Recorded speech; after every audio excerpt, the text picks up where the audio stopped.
America चाहता है कि आलमी जंग शुरू हो ही जाए। इसमें अमेरिका का फ़ायदा तो ये है, पूरी दुनिया अमेरिका से असला और बारूद खरीदेगी।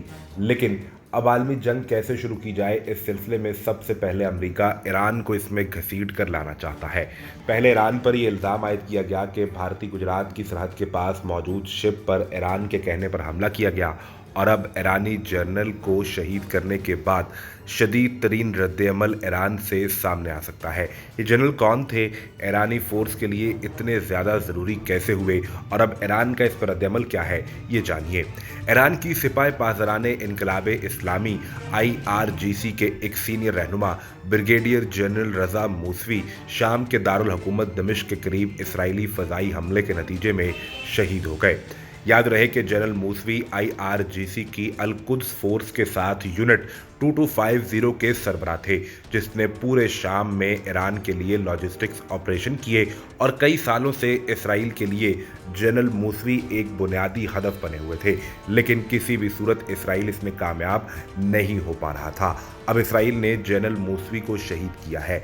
सीनियर ईरानी कमांडर के कत्ल के बाद ईरानी वज़ीर ख़ारजा ने कहा कि इसराइल को अब उल्टी गिनती का इंतज़ार करना चाहिए।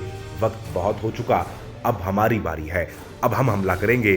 शाम में IRGC के कमांडर सैयद रज़ा मूसवी की शहादत पर ईरान का रद्द-ए-अमल सामने आया है कि होशियार रहिए, हम मजबूत भी हैं, बाअसर भी हैं, सही वक्त और दुरुस्त जगह पर हमला करेंगे और दुश्मन को इसका अंदाज़ा भी नहीं हो पाएगा। यानी ईरान ने यह वाज़ेह कर दिया है कि वो अपने जनरल की शहादत का बदला लेंगे और बराबर बदला लिया जाएगा। अब मुमकिन तौर पर नज़र ये आ रहा है कि अमेरिका और इसके इत्तेहादी मिलकर ईरान को टारगेट करना चाहते हैं।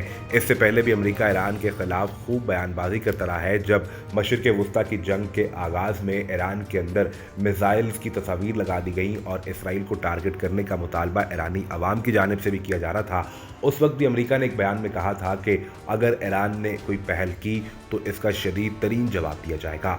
शायद अमेरिका ये जानता है कि ईरान से जो पहल होगी वो हतमी पहल होगी, और इसके बाद दुश्मन को नाकों चने चबाने पड़ेंगे।